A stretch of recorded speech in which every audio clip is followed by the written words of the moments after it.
Olá, muito prazer. Meu nome é André Luiz de Souza. Atualmente sou o 13º promotor de justiça da comarca de São José do Rio Preto e atuo especificamente na área de criança e adolescentes.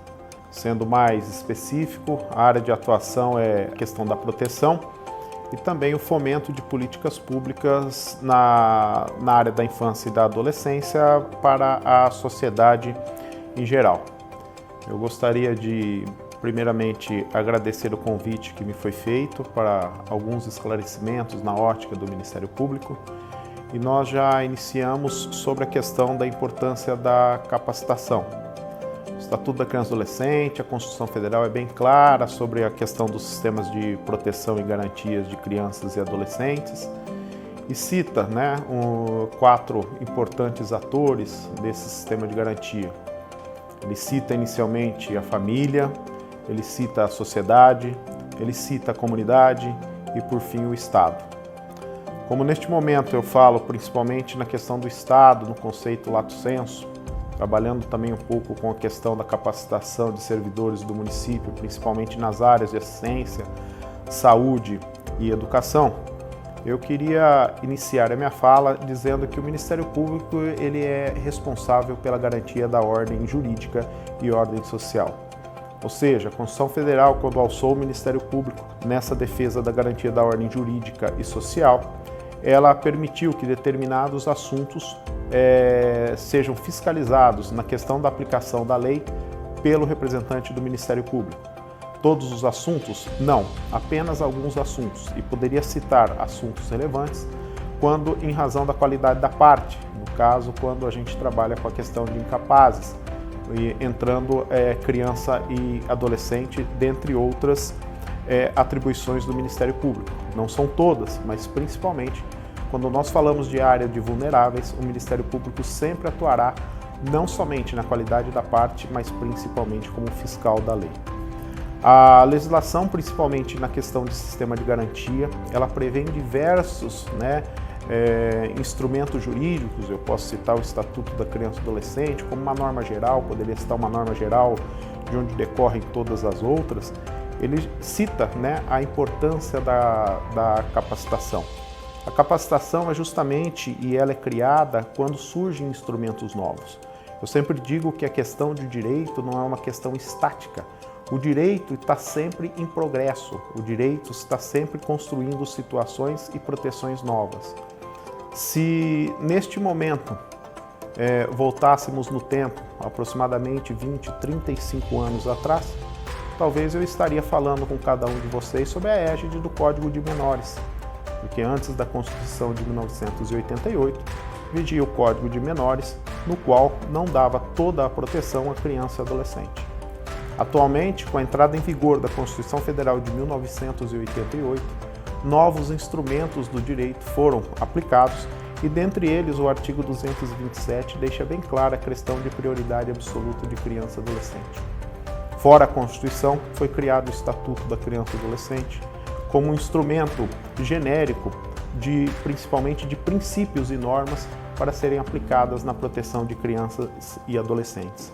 E após o Estatuto da Criança, novos instrumentos jurídicos foram criados, instrumentos jurídicos novos, e quando surgem as novidades no direito, porque o direito se moderniza, é sempre bom se falar na questão da capacitação. Quando nós falamos na capacitação, principalmente no sistema de garantia, sobre a questão da violência em todas as suas formas a crianças e adolescentes, nós temos que ter em mente, atualmente, a lei que entrou em vigor no ano de 2017, Lei 13.431/2017, que veio disciplinar as questões da escuta qualificada e do depoimento especial. É muito importante a todos entender que nós precisamos, e a lei deixou bem clara, que ela não escolhe um determinado profissional, seja da área de saúde, seja da área de assistência ou de educação, para que realize as chamadas escutas qualificadas. Ao contrário, a lei prevê apenas que qualquer servidor público pode ser responsável para realizar a questão da escuta. Essa questão da escuta, lógico que depende da questão da capacitação, principalmente porque eu sempre digo que a questão da violência hoje no país deve ser entendida como um caráter subjetivo. Cada família, cada criança, cada adolescente tem a sua forma de violência. E para isso, o profissional deve estar capacitado justamente em razão desses instrumentos jurídicos novos e das formas com que o legislador prevê a questão da proteção. Quando falamos na questão da prioridade absoluta, devemos ter em mente que os instrumentos que são usados para a proteção da criança e adolescente devem ser sempre os menos lesivos, né, a elas. Nós dissemos e reiteramos que essa lei da escuta, ela não prevê um profissional específico, qualquer profissional pode realizar esse tipo de trabalho e a capacitação, ela vem como uma questão de que aquele profissional deve estar preparado para a atuação da infância, principalmente na questão da escuta, saber entender o desenvolvimento da criança, entender principalmente o que a criança está revelando e principalmente as atitudes de mudança de comportamento dessas crianças. Eu queria deixar bem claro nessa fala minha que existe uma grande diferença na escuta qualificada com a questão da revelação. A revelação é quando uma criança ou um adolescente se sente confortável em relação a um profissional, seja um profissional na área de saúde, seja um profissional próprio na escola, seja um profissional dentro dos espaços de territórios de assistência social, em que ele procura uma determinada pessoa para revelar uma situação.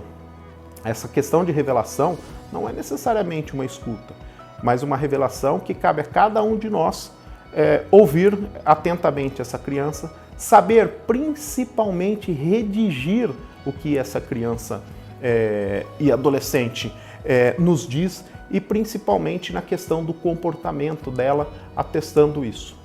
Lógico que esse profissional que recebe a revelação não necessariamente precisa ser o profissional capacitado da escuta, mas esse profissional tem a obrigação de saber redigir, de colocar o conteúdo da maneira com que a criança descreveu e, caso essa revelação surja, realizar os encaminhamentos para proteção cabível. Não há necessidade, no caso de uma revelação, de promover com que a criança e adolescente seja encaminhada para uma escuta. A revelação já é apta. Por outro lado, quando falamos em escuta, no momento em que a criança inserida em determinados espaços públicos, como podemos citar dentro da escola, dentro do território da assistência social, ou até no atendimento de saúde, apresente uma mudança de comportamento ou alguma situação que demande que essa criança necessite de proteção e que há um indício, porque quando falamos em áreas de criança e adolescente, nós trabalhamos apenas com a sinalização de ameaça. Para a proteção de criança e adolescente, não há necessidade da certeza dessa violação de direito. Basta a ameaça, e a ameaça pode ser por gestos, pode ser por condutas, pode ser por diversas formas que não há fala. Quando ocorrer isso, o profissional de qualquer área do município que tiver conhecimento dessa situação, aí sim ele precisa procurar quem é o profissional capacitado para fazer a escuta. A escuta, nesse caso, é um instrumento que vai ser usado para que a criança tenha a oportunidade de narrar a questão da violação de direito e se afeiçoar com o profissional que tem toda essa capacitação e essa técnica para promover a escuta, para a criança possa, num segundo momento, revelar a situação de violação de direito e, com isso, tomarmos medidas cabíveis. Gostaria de deixar claro para o pessoal da rede que a escuta qualificada não configura prova. A escuta qualificada, ela serve justamente para ouvir e, caso revelada a situação ou qualquer situação de violação de direito, e eu falo em todas as suas formas de violência, fazer os devidos encaminhamentos para a rede naquilo que precisar. Se houver a necessidade de um atendimento na assistência social que seja encaminhado, se precisar dos serviços de atenção especial da assistência social, que também seja feito o encaminhamento para as intervenções cabíveis, principalmente sobre os aspectos do Sistema Único da Assistência Social. No mesmo sentido, se revelar alguma coisa de lesão ou outra situação que depende de materialidade, um roxo, um vermelhidão na pele, que imediatamente também a saúde seja acionada para fim de providência. A escuta qualificada não se refere a questões de prova para o judiciário, Ao contrário, se refere a conteúdos para que a rede de proteção, dentre aquilo que está dentro de suas intervenções, quando a gente fala saúde ou educação, a gente fala SUS, né? Educação e SUAS na assistência social, que seja encaminhada para a devida proteção. No caso, a escuta qualificada, ela pode servir, sim, de início, né, de prova, para que o Ministério Público possa intentar algumas ações que estão fora da alçada da rede. Por exemplo, o artigo 130 do Estatuto da Criança e do Adolescente é bem claro em medidas exclusivas de atuação da autoridade judiciária.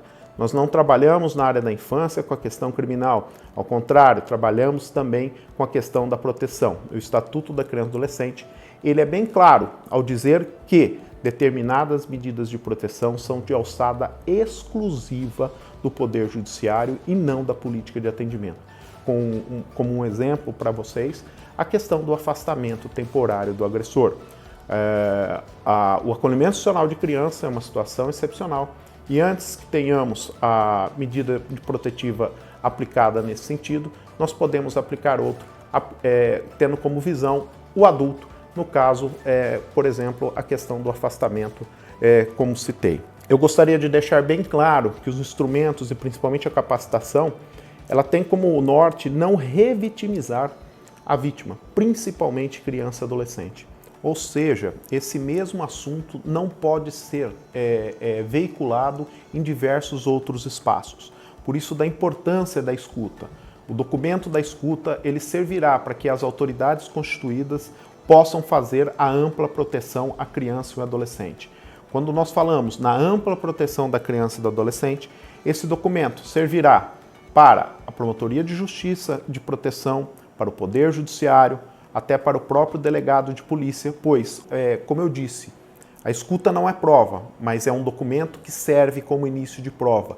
E uma das coisas que nós precisamos garantir à criança e adolescente é que ela não seja ouvida novamente pelo mesmo fato. A partir do documento de escuta, o delegado, o promotor de justiça, o juiz de direito tem mecanismos de buscar outras evidências ou outras provas do que novamente ouvir a criança ou adolescente. Reitero que a escuta qualificada é um documento necessário e precisa ser bem feito e redigido, justamente porque a escuta ela é uma porta para que outras autoridades venham tomar qualquer tipo de providência para a proteção desta criança e adolescente. Saliento que esse instrumento foi criado pela lei, o Ministério Público hoje, como órgão responsável pela garantia da ordem jurídica, é o cobrador dessas ações e temos intensificado essas ações no município. Inclusive, existe procedimento investigatório instaurado no âmbito da Promotoria de Justiça para que os municípios, né, apliquem a lei e tenha dentro da sua estrutura pessoas capacitadas para fazer a escuta. O que o Ministério Público não entra na questão de mérito é como se dará a forma da escuta. Se essa escuta se utilizará profissionais capacitados em diversas secretarias ou um ou dois profissionais capacitados no município. O que o promotor de justiça exige é o cumprimento da lei, e esse cumprimento da lei eu preciso que sejam identificadas pessoas capacitadas, e aí a importância da capacitação para que ela possa fazer a escuta. E reitero, né, finalmente, repetindo que não há necessidade de qualquer qualificação especial com relação à pessoa que irá realizar a escuta. Qualquer pessoa pode fazer a escuta, desde que esteja apta a ouvir, desde que esteja apta a aprender, desde que esteja apta a proteger criança e adolescente. E nesse sentido é o que a lei nos garante e aquilo que o Ministério Público cobra a cada um dos atores do sistema de garantia de direitos da criança e do adolescente do município.